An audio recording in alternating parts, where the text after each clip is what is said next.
ನಮಸ್ಕಾರ ಸ್ನೇಹಿತರೆ, ನಮ್ಮ ನಂಬಿಕೆಗೆ ಸ್ವಾಗತ ಸುಸ್ವಾಗತ. ಸ್ನೇಹಿತರೆ, ಅಹಿರಾವಣ ಮಹಿರಾವಣ ಈ ಹೆಸರಿಲ್ಲದೆ ರಾಮಾಯಣದ ಕಥಾಹಂದರ ಅಪೂರ್ಣವೇ. ಈ ಇಬ್ಬರು ಸಹೋದರರು ಪಾತಾಳ ಲೋಕಾಧಿಪತಿಗಳಾಗಿ ಧರ್ಮನಿಷ್ಠೆಯಲ್ಲಿ ರಾಜ್ಯ ಭಾರವನ್ನಾಳಿಕೊಂಡಿದ್ದವರು. ಈ ಇಬ್ಬರು ಸಹೋದರರು ರಾವಣನ ಒಡಹುಟ್ಟಿದವರು ಅನ್ನೋದೇ ವಿಶೇಷ. ಈ ಧರ್ಮನಿಷ್ಠ ಸಹೋದರರು ಅಧರ್ಮಿಗಳಾಗಿದ್ದು ಯಾಕೆ? ರಾವಣನಂತೆಯೇ ಬಲಿಷ್ಠ ಮೇಧಾವಿಗಳಾಗಿದ್ದ, ಸಕಲ ತಂತ್ರ ನಿಪುಣರಾಗಿದ್ದವರು ಕೊನೆಯಾಗಿದ್ದೇಗೆ? ಹನುಮನೆ ಇವರ ಪರಾಕ್ರಮಕ್ಕೆ ಮಾರು ಹೋಗಿದ್ದೇಗೆ ಅನ್ನೋದನ್ನ ಇವತ್ತಿನ ಸಂಚಿಕೆಯಲ್ಲಿ ತಿಳಿದುಕೊಳ್ತಾ ಹೋಗೋಣ. ಅದಕ್ಕೂ ಮುನ್ನ ನಮ್ಮ ನಂಬಿಕೆಗೆ ನಿಮ್ಮ ಬೆಂಬಲವಿರಲಿ.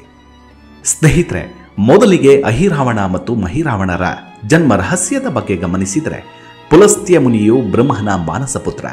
ಈ ಪುಲಸ್ತ್ಯ ಮುನಿಗೆ ತೃಣಬಿಂದು ಮುನಿಯ ಮಗಳು ಗೋ ಎಂಬಾಕೆಯನ್ನ ಕೊಟ್ಟು ಮದುವೆ ಮಾಡಲಾಗಿತ್ತು. ಅವರಿಬ್ಬರಿಗೆ ಹುಟ್ಟಿದವನೇ ವಿಶ್ರವಸು. ಈ ವಿಶ್ರವಸು ಎಂಬಾತನಿಗೆ ಅನೇಕ ಮಂದಿ ಹೆಂಡತಿಯರು. ಹೀಗಾಗಿ ವಿಶ್ರವಸುಗೆ ಅನೇಕ ಮಂದಿ ಮಕ್ಕಳಿದ್ರು. ವಿಶ್ರವಸು ಮತ್ತು ಭಾರದ್ವಾಜರ ಮಗಳು ಇಳಾವಿದೆಯರಿಗೆ ಹುಟ್ಟಿದವನು ಕುಬೇರ.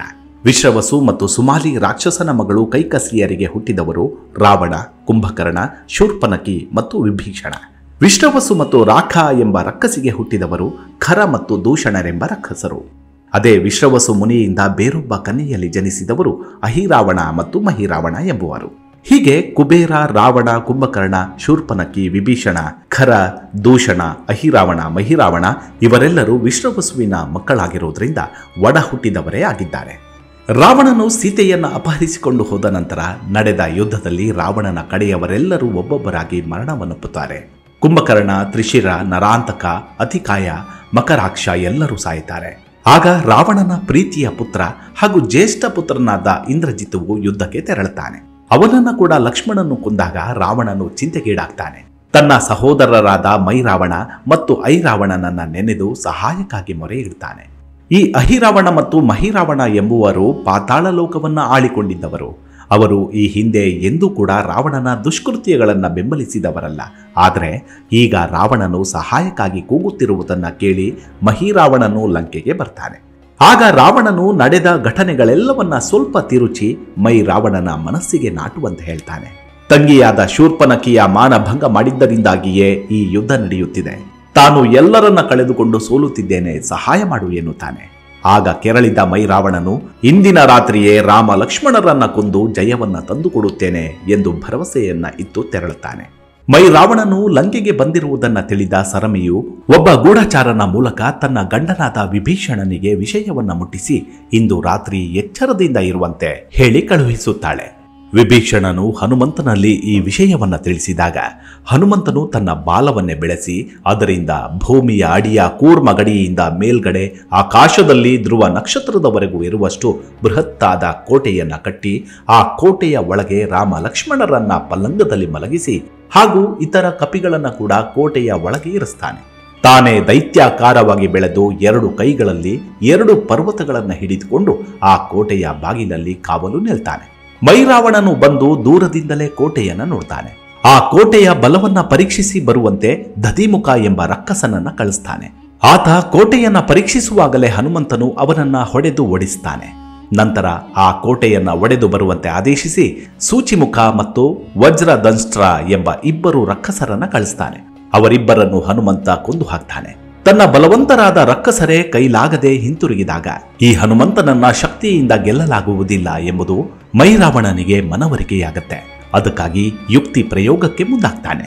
ತಾನು ವಿಭೀಷಣನ ರೂಪವನ್ನು ತಾಳಿ ಹನುಮಂತನಲ್ಲಿಗೆ ಬರ್ತಾನೆ. ಅವನು ಹನುಮಂತನಲ್ಲಿ, ನೀನು ಅಣುರೂಪದಿಂದ ದೂರದ ಆ ಮರದಡಿ ಇರು, ನಾನು ಇಲ್ಲಿ ಕಾವಲಿರ್ತೇನೆ, ಮೈರಾವಣ ಬಂದಾಗ ನಿನ್ನನ್ನು ಕರೆಯುತ್ತೇನೆ ಎನ್ನುತ್ತಾನೆ. ಅದಕ್ಕೆ ಹನುಮಂತನು ಒಪ್ಪಿ ಕೋಟೆಯನ್ನ ಬಿಟ್ಟು ದೂರದಲ್ಲಿ ಕುಳಿತುಕೊಳ್ತಾನೆ. ಕೂಡಲೇ ಮೈರಾವಣನು ಮಂತ್ರಿಸಿದ ಬೂದಿಯಿಂದ ಕಪಿಗಳೆಲ್ಲರನ್ನೂ ಮಂಕುಗೊಳಿಸಿ ರಾಮ ಲಕ್ಷ್ಮಣರಿಗೆ ನಿದ್ದೆ ಬರುವಂತೆ ಮಾಡಿ ಅವರನ್ನ ಮಂಚ ಸಮೇತವಾಗಿ ಎತ್ತಿಕೊಂಡು ಪಾತಾಳಕ್ಕೆ ಹೋಗ್ತಾನೆ. ಬೆಳಗಾದ ಮೇಲೆ ಅವರಿಬ್ಬರನ್ನು ಮಹಾಮಾಯೆ ಕಾಳಿಕಾದೇವಿಗೆ ಬಲಿ ಕೊಡುವುದೆಂದು ತೀರ್ಮಾನಿಸಿ ಅವರನ್ನ ಅರಮನೆಯ ತನ್ನ ಅಂತಃಪುರದಲ್ಲಿ ಇರಿಸ್ತಾನೆ. ಇತ್ತ ಎಚ್ಚರಗೊಂಡ ಜಾಂಬವನು ರಾಮ ಲಕ್ಷ್ಮಣರನ್ನ ಕಾಣದೆ ಗಾಬರಿಯಾಗಿ ಹನುಮಂತನನ್ನ ಕರೆಯುತ್ತಾನೆ. ಹನುಮಂತನು ಇದೆಲ್ಲ ಆ ವಿಭೀಷಣ ಮೋಸ ಎಂದುಕೊಂಡು ಅವನನ್ನ ಕೊಲ್ಲಲು ಮುಂದಾಗ್ತಾನೆ. ಆಗ ಜಾಂಬವ ಅವನನ್ನ ತಡೆದು ಸಮಾಧಾನಪಡಿಸಿ ವಿಭೀಷಣನನ್ನ ವಿಚಾರಿಸ್ತಾನೆ. ಆಗ ವಿಭೀಷಣನು, ನಾನು ರಾವಣ, ಕುಂಭಕರ್ಣ ಮತ್ತು ಮೈರಾವಣ ನಾಲ್ವರು ಕೂಡ ಒಂದೇ ಗುರುವಿನಲ್ಲಿ ಅಭ್ಯಾಸ ಮಾಡಿದವರು. ನಮಗೆಲ್ಲರಿಗೂ ಇನ್ನೊಬ್ಬರಂತೆ ವೇಷ ಧರಿಸುವ ವಿದ್ಯೆ ಗೊತ್ತಿದೆ. ಇದು ಆ ಮೈರಾವಣನದ್ದೇ ಮೋಸ. ಬಹುಶಃ ಆತ ನನ್ನ ವೇಷ ಧರಿಸಿ ಬಂದು ಹನುಮಂತನನ್ನ ಮೋಸಗೊಳಿಸಿರಬೇಕು. ನನ್ನದೇನು ತಪ್ಪಿಲ್ಲ ಎನ್ನುತ್ತಾನೆ. ಆಗ ಹನುಮಂತನು, ಹಾಗಿದ್ರೆ ನೀನೀಗ ಆ ಮೈರಾವಣನ ವೇಷ ತಾಳು ನೋಡೋಣ ಎನ್ನುತ್ತಾನೆ. ವಿಭೀಷಣನು ಮೈರಾವಣನ ವೇಷ ತಾಳಿದಾಗ ಎಲ್ಲರಿಗೂ ಅವನ ಮೇಲೆ ವಿಶ್ವಾಸ ಮೂಡುತ್ತೆ. ವಿಭೀಷಣನು ಪಾತಾಳಕ್ಕೆ ಹೋಗುವ ದಾರಿಯನ್ನ ಹೇಳ್ತಾನೆ. ಅದರಂತೆ ಹನುಮಂತನು ಲಂಕೆಯ ದಕ್ಷಿಣ ದಿಕ್ಕಿನ ಕೊಳವೊಂದರಲ್ಲಿ ಇರುವ ಸ್ವರ್ಣ ಕಮಲದ ನಾಳದ ಮೂಲಕ ಇಳಿದು ಪಾತಾಳಕ್ಕೆ ಹೋಗ್ತಾನೆ. ಅಲ್ಲಿ ಹನುಮಂತನಂತೆಯೇ ಇರುವ ಮತ್ಸ್ಯ ವಾನರನೊಬ್ಬ ಹನುಮಂತನನ್ನ ತಡಿತಾನೆ. ಅವನಲ್ಲಿ, ನೀನು ಯಾರು? ನನ್ನನ್ನ ಯಾಕೆ ತಡೆದೆ ಎಂದು ಹನುಮಂತನು ಕೇಳ್ತಾನೆ. ಆಗ ಆತ ತನ್ನ ಜನ್ಮ ವೃತ್ತಾಂತವನ್ನ ತಿಳಿಸ್ತಾನೆ. ಹಿಂದೆ ಸೀತಾನ್ವೇಷಣೆಗಾಗಿ ಹನುಮಂತನು ಸಮುದ್ರೋಲ್ಲಂಘನ ಮಾಡುವಾಗ ಆತನ ಒಂದು ಹನಿ ಬೆವರು ಕೆಳಗೆ ಸಮುದ್ರಕ್ಕೆ ಬಿತ್ತಂತೆ. ಯಾರಿಂದಲೋ ಶಾಪಗ್ರಸ್ತಳಾಗಿ ಮೀನಾಗಿದ್ದ ತಿಮ್ಮಿ ಎಂಬ ಕನ್ನಿಕೆಯೋರ್ವಳು ಆ ಬೆವರನ್ನ ನುಂಗಿದಳಂತೆ. ಅದರಿಂದಾಗಿ ಆಕೆ ಗರ್ಭವತಿಯಾದಳಂತೆ. ಅಂತಹ ಗರ್ಭವತಿ ಮೀನನ್ನ ಬೆಸ್ತರು ಹಿಡಿದು ತಂದು ಮೈರಾವಣನಿಗೆ ಕೊಟ್ಟರಂತೆ. ಅವನ ಅಡುಗೆಯವರು ಆ ಮೀನನ್ನ ಕತ್ತರಿಸುವಾಗ ಅದರ ಹೊಟ್ಟೆಯಲ್ಲಿ ವಾನರಾಕಾರದ ಮಗುವೊಂದು ಇತ್ತಂತೆ. ಮತ್ಸ್ಯದ ಹೊಟ್ಟೆಯಲ್ಲಿ ಸಿಕ್ಕಿದ್ದರಿಂದ ಆ ಮಗುವಿಗೆ ಮತ್ಸ್ಯವಾನರ ಅಂತಲೇ ಕರೆಯುತ್ತಾ ಬಂದರಂತೆ. ಆ ಮತ್ಸ್ಯವಾನರನ್ನೇ ನಾನು. ಅದ್ರಿಕೆ ಎಂಬ ದೇವನಾರಿಯೇ ಒಂದು ದಿನ ಬಂದು ನನಗೆ ನನ್ನ ಈ ಜನ್ಮ ರಹಸ್ಯವನ್ನ ತಿಳಿಸಿದ್ಲು. ಮೈರಾವಣನ ಅಣತಿಯಂತೆ ಇಲ್ಲಿ ಕಾಯುತ್ತಾ ಇದ್ದೇನೆ ಎನ್ನುತ್ತಾನೆ.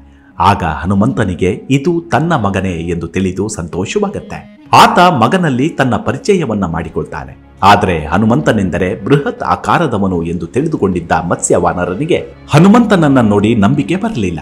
ಆಗ ಹನುಮಂತನು ತನ್ನ ಬೃಹತ್ ಆಕಾರವನ್ನ ತೋರಿಸಿ ಅವನಿಗೆ ನಂಬಿಕೆ ಬರುವಂತೆ ಮಾಡ್ತಾನೆ. ಆಗ ಮಗನು ತಂದೆಗೆ ನಮಸ್ಕರಿಸಿ ತನ್ನಿಂದ ಏನಾಗಬೇಕು ಎಂದು ಕೇಳಿದಾಗ ಹನುಮಂತನು ಮೈರಾವಣನ ವಿಷಯವನ್ನ ತಿಳಿಸಿ ತನಗೆ ಸಹಕರಿಸುವಂತೆ ಹೇಳ್ತಾನೆ. ಆಗ ಮತ್ಸ್ಯವಾನರನು ಕೆಲವು ಗುಟ್ಟಿನ ವಿಷಯಗಳನ್ನ ತನ್ನಪ್ಪನಿಗೆ ತಿಳಿಸಿ ಕಳುಹಿಸಿಕೊಡ್ತಾನೆ. ಮಗನ ಸೂಚನೆಯಂತೆ ಹನುಮಂತನು ಪಾತಾಳದ ಮಹಾಮಾಯೆ ಕಾಳಿಕಾ ದೇವಾಲಯದ ಬಳಿಗೆ ಹೋಗಿ ಅದರ ಪಕ್ಕದ ವಟವೃಕ್ಷದಲ್ಲಿ ಅಡಗಿ ಕುಳಿತುಕೊಳ್ತಾನೆ. ಮತ್ಸ್ಯವಾನರನು ತಿಳಿಸಿದಂತೆ ನಡುರಾತ್ರಿಯ ಸಮಯದಲ್ಲಿ ಮೈರಾವಣನ ತಂಗಿಯಾದ ದುರುದುಂಡಿ ಎಂಬುವಳು ಏಕಾಂಗಿಯಾಗಿ ಆ ದೇವಾಲಯದಲ್ಲಿ ಬರ್ತಾಳೆ. ಆಕೆ ದೇವಿಯನ್ನ ಪೂಜಿಸಿ ಹೊರಡುವಾಗ ಹನುಮಂತನು ಅವಳನ್ನ ಮಾತನಾಡಿಸಿ ತನ್ನ ಪರಿಚಯವನ್ನ ಮಾಡಿಕೊಂಡು ತಾನು ಬಂದ ಉದ್ದೇಶವನ್ನ ತಿಳಿಸ್ತಾನೆ. ಇದರಿಂದ ಸಂತಸಗೊಂಡ ದುರುದುಂಡಿಯು ತನ್ನ ದುಃಖವನ್ನ ಹನುಮಂತನಲ್ಲಿ ಹೇಳಿಕೊಳ್ತಾಳೆ. ಅವಳಿಗೆ ನೀಲಮೇಘ ಶ್ಯಾಮ ಎಂಬ ಒಬ್ಬ ಮಗನಿದ್ದನಂತೆ. ಆತ ಹುಟ್ಟಿದ ಕೂಡಲೇ ಮೈರಾವಣನು ಬ್ರಾಹ್ಮಣರನ್ನ ಕರೆಸಿ ಆತನ ಜಾತಕ ತೋರಿಸಿದನಂತೆ. ಮಗುವಿನ ಕುಂಡಲಿಯನ್ನ ನೋಡಿದ ಬ್ರಾಹ್ಮಣರು ಇವನು ಮುಂದೆ ಈ ಪಾತಾಳಕ್ಕೆ ಅಧಿಪತಿಯಾಗುತ್ತಾನೆ ಎಂದು ಭವಿಷ್ಯ ನುಡಿದರಂತೆ. ಇದರಿಂದ ಕೋಪಗೊಂಡ ಮೈರಾವಣನು ಇವನೇ ತನ್ನ ಶತ್ರು ಎಂದು ತಿಳಿದು ಆ ಮಗುವನ್ನ ಕೊಲ್ಲಲು ಮುಂದಾದನಂತೆ. ಆಗ ಮೈರಾವಣನ ಹೆಂಡತಿ ತನ್ನ ಗಂಡನನ್ನ ತಡೆದಳಂತೆ. ಹೆಂಡತಿಯ ಮಾತಿನಂತೆ ಆ ಮಗುವನ್ನ ಕೊಲ್ಲದೆ ಅಂದಿನಿಂದ ಇಂದಿನವರೆಗೂ ಅವನನ್ನ ಸೆರೆಮನೆಯಲ್ಲಿ ಇಟ್ಟಿದ್ದಾನಂತೆ. ಅಣ್ಣನನ್ನ ಕೊಂದು ತನ್ನ ಮಗನಿಗೆ ಪಟ್ಟ ಕಟ್ಟಿಸುವುದಾದರೆ ತಾನು ಸಹಾಯ ಮಾಡುವುದಾಗಿ ಆಕೆ ತಿಳಿಸ್ತಾಳೆ. ಅದಕ್ಕೆ ಒಪ್ಪಿದ ಹನುಮಂತನು ಆಕೆಯೊಡನೆ ಹೋರಾಡ್ತಾನೆ. ಪುರದ ದ್ವಾರದಲ್ಲಿ ಕಾವಲಿನವರ ಕಣ್ಣು ತಪ್ಪಿಸುವುದಕ್ಕಾಗಿ ಹನುಮಂತನು ಅಣುರೂಪ ಧರಿಸಿ ದುರುದುಂಡಿ ಹಿಡಿದುಕೊಂಡಿರುವ ಕಲಶದಲ್ಲಿ ಅಡಗಿಕೊಳ್ತಾನೆ. ಆದರೆ ಆ ಕಾವಲಿನವನು ಹೋಗುವವರನ್ನು ಬರುವವರನ್ನು ತೂಕ ಮಾಡಿ ನೋಡಿ ಪರೀಕ್ಷಿಸಿ ಒಳಗೆ ಬಿಡ್ತಿದ್ದ. ಅದರಂತೆ ದುರುದುಂಡಿಯನ್ನ ತೂಗಿದಾಗ ತೂಕದಲ್ಲಿ ವ್ಯತ್ಯಾಸ ಕಂಡು ಬಂದಿದ್ದರಿಂದ ಅವಳನ್ನ ವಿಚಾರಿಸಿ ಹೊಡೆಯಲು ಮುಂದಾಗ್ತಾನೆ. ಆಗ ಹನುಮಂತನು ನಿಜ ರೂಪ ತಾಳಿ ಕಾವಲಿನವರನ್ನ ಬಡಿದುಕೊಳ್ತಾನೆ. ಮುಂದೆ ಹೋದಾಗ ದದಿಮುಖ, ಸೂಚಿಮುಖ, ವಜ್ರದಂಷ್ಟ್ರ, ಅಹಿರಾವಣ ಎಲ್ಲರೂ ಇವರನ್ನ ತಡೆಯಲು ಬರ್ತಾರೆ. ಹನುಮಂತನು ಎಲ್ಲರನ್ನೂ ಕೊಲ್ತಾನೆ. ಕೊನೆಯಲ್ಲಿ ಮೈರಾವಣನು ಎದುರಾಗ್ತಾನೆ. ಮೈರಾವಣನಿಗೂ ಹನುಮಂತನಿಗೂ ಘೋರ ಯುದ್ಧವಾಗತ್ತೆ. ಬೆಳಗಾಗುವವರೆಗೂ ಕಾದಿದ್ದು ನಂತರ ಈ ಕಪಿಯನ್ನ ಆ ರಾಮ ಲಕ್ಷ್ಮಣರ ಜೊತೆಯಲ್ಲಿ ಕಾಳಿಕಾ ದೇವಿಗೆ ಬಲಿ ಕೊಡ್ತೇನೆ ಎಂದು ಆಲೋಚಿಸಿ ಮೈರಾವಣನು ಕಾಲ ಯಾಪನೆಗೆ ತೊಡಗ್ತಾನೆ. ಮೊದಲು ವಿಭೀಷಣನಂತೆ ವೇಷ ಧರಿಸಿ ಬಂದು ಏನೇನೋ ಕಟ್ಟು ಕಥೆಗಳನ್ನ ಹೇಳತೊಡಗ್ತಾನೆ. ಆಗ ದುರುದುಂಡಿಯು ಅವನು ನಿಜವಾದ ವಿಭೀಷಣ ಅಲ್ಲ, ಅವನು ನನ್ನ ಅಣ್ಣ ಮೈರಾವಣ, ಹೊಡೆಯವನನ್ನ ಎನ್ನುತ್ತಾಳೆ. ಹನುಮಂತನು ಮಾಯಾ ವಿಭೀಷಣನನ್ನ ಹೊಡೆದುಕೊಳ್ತಾನೆ. ನಂತರ ಮೈರಾವಣನು ಸುಗ್ರೀವನ ವೇಷ ಧರಿಸಿ ಬರ್ತಾನೆ. ಇನ್ನೊಮ್ಮೆ ಜಾಂಬವನ ವೇಷ ಧರಿಸಿ ಬರ್ತಾನೆ. ಮತ್ತೊಮ್ಮೆ ಗಾರುಡಿಗರ ವೇಷ ತಾಳಿ ಬಂದು ಹನುಮಂತನನ್ನ ಮೋಸಗೊಳಿಸಲು ಪ್ರಯತ್ನಿಸ್ತಾನೆ. ಹೀಗೆ ಬೆಳಗಿನವರೆಗೆ ಸಮಯ ಕಳೆಯುವ ಆಲೋಚನೆ ಮಾಡ್ತಾನೆ. ಪ್ರತಿ ಸಲವೂ ದುರುದುಂಡಿಯ ಸಮಯೋಚಿತ ಸಲಹೆಯಿಂದಾಗಿ ಹನುಮಂತನು ಆ ಎಲ್ಲ ಕಪಟ ವೇಷದವರನ್ನು ಬಡಿದುಕೊಳ್ತಾನೆ. ಬೇರೆ ದಾರಿ ಕಾಣದೆ ಮೈರಾವಣನು ನಿಜ ರೂಪದಿಂದಲೇ ಯುದ್ಧಕ್ಕೆ ಬರ್ತಾನೆ. ಮೈರಾವಣನ ಹೊಡೆತ ತಾಳಲಾರದೆ ಹನುಮಂತ ಮೂರ್ಛೆ ಹೋಗ್ತಾನೆ. ಆಗ ಸ್ವತಃ ವಾಯುದೇವನೇ ಬಂದು ಹನುಮಂತನಿಗೆ ಪ್ರಾಣವನ್ನ ನೀಡಿ ಬದುಕಿಸ್ತಾನೆ. ಯುದ್ಧದ ಮಧ್ಯೆ ದುರುದುಂಡಿಯು ಮೈ ರಾವಣನ ಪ್ರಾಣದ ರಹಸ್ಯವನ್ನ ಹನುಮಂತನಿಗೆ ತಿಳಿಸ್ತಾಳೆ. ಹಿಂದೆ ಮೈ ರಾವಣನು ಬ್ರಹ್ಮನನ್ನ ಕುರಿತು ತಪಸ್ಸು ಮಾಡಿ ಒಂದು ವಿಚಿತ್ರ ವರವನ್ನ ಪಡೆದಿದ್ದನಂತೆ. ಅದರ ಪ್ರಕಾರ ಅವನು ತನ್ನ ದೇಹದೊಳಗಿರಬೇಕಾದ ಪ್ರಾಣವನ್ನ ಹೊರಗಡೆ ಎಲ್ಲಿ ಬೇಕಾದರೂ ವಸ್ತುವಿನ ರೂಪದಲ್ಲಿ ಅಡಗಿಸಿ ಇಡಬಹುದಂತೆ. ಮೈ ರಾವಣನು ಬೇಡ ಬೇಡ ಹೇಳಬೇಡ ಎಂದು ತಂಗಿಯನ್ನ ಗೋಗರೆದರೂ ಕೂಡ ಈ ಗುಟ್ಟನ್ನ ಹೇಳಿದ ದುರುದುಂಡಿಯು ಈಗ ನನ್ನ ಅಣ್ಣನು ಕಾಳಿಕಾಲಯದಲ್ಲಿ ದೇವಿಯ ಪಾದದ ಕೆಳಗಡೆ ಇರುವ ಪೀಠದಲ್ಲಿ ಒಂದು ಪೆಟ್ಟಿಗೆಯ ಒಳಗಡೆ 5 ವಜ್ರದ ದುಂಬಿಗಳ ರೂಪದಲ್ಲಿ ತನ್ನ ಪಂಚ ಪ್ರಾಣವನ್ನ ಇಟ್ಟಿದ್ದಾನೆ. ನೀನು ಅವುಗಳನ್ನ ನಾಶಪಡಿಸಿದಾಗ ಮಾತ್ರ ನನ್ನಣ್ಣ ಸಾಯುತ್ತಾನೆ ಎನ್ನುತ್ತಾಳೆ. ವಿಷಯ ತಿಳಿದ ಕೂಡಲೇ ಹನುಮಂತ ಒಂದೇ ನೆಗೆತಕ್ಕೆ ಹಾರಿ ಆ ಪೆಟ್ಟಿಗೆಯನ್ನ ತರ್ತಾನೆ. ಅದರೊಳಗಿದ್ದ ಒಂದೊಂದೇ ವಜ್ರದುಂಬಿಯನ್ನ ಹೊರಗೆ ಹಾರಲು ಬಿಟ್ಟು ನಂತರ ಅದನ್ನ ಹಿಡಿದು ಹಿಸುಕಿ ಕೊಲ್ಲತೊಡಗ್ತಾನೆ. ಹೀಗೆ ಹನುಮಂತನು ಒಂದೊಂದೇ ವಜ್ರದುಂಬಿಯನ್ನ ಕೊಲ್ಲುತ್ತಾ ಹೋದಂತೆ ಮೈ ರಾವಣನ ಕೈ ಕಾಲುಗಳೆಲ್ಲವೂ ಒಂದೊಂದಾಗಿ ಮುರಿದು ಹೋಗ್ತಾವೆ. ಕೊನೆಯ ವಜ್ರದುಂಬಿಯನ್ನ ಕೊಂದಾಗ ಮೈ ರಾವಣ ಸಾಯ್ತಾನೆ. ನಂತರ ಹನುಮಂತನು ಮೈ ರಾವಣನ ಮಾಯೆಯಿಂದಾಗಿ ನಿದ್ದೆಯಲ್ಲಿರುವ ರಾಮ ಲಕ್ಷ್ಮಣರನ್ನ ಎಬ್ಬಿಸಿ ಕರೆದುಕೊಂಡು ಬರ್ತಾನೆ. ಅವರಿಗೆ ವಿಷಯಗಳೆಲ್ಲವನ್ನ ತಿಳಿಸ್ತಾನೆ. ದುರುದುಂಡಿಯ ಮಗ ನೀಲಮೇಘ ಶ್ಯಾಮನಿಗೆ ಪಾತಾಳದ ಪಟ್ಟವನ್ನ ಕಟ್ತಾನೆ. ಬೆಳಗಾಗುವುದರೊಳಗಾಗಿ ಮೂವರು ಮರಳಿ ಲಂಕೆಯನ್ನು ತಲುಪುತ್ತಾರೆ. ಹೀಗೆ ಮುಂದೆ ನಡೆದದ್ದೆಲ್ಲವೂ ರಾವಣನ ಸಂಹಾರದ ಕಥಾನಕ. ಹೀಗೆ ಸಹೋದರತ್ವಕ್ಕೆ ಮಾರುಹೋದ ಸಹೋದರರು ತಮ್ಮದಲ್ಲದ ತಪ್ಪಿಗೆ ತಮ್ಮ ಜೀವನವನ್ನೇ ಕಳೆದುಕೊಳ್ತಾರೆ.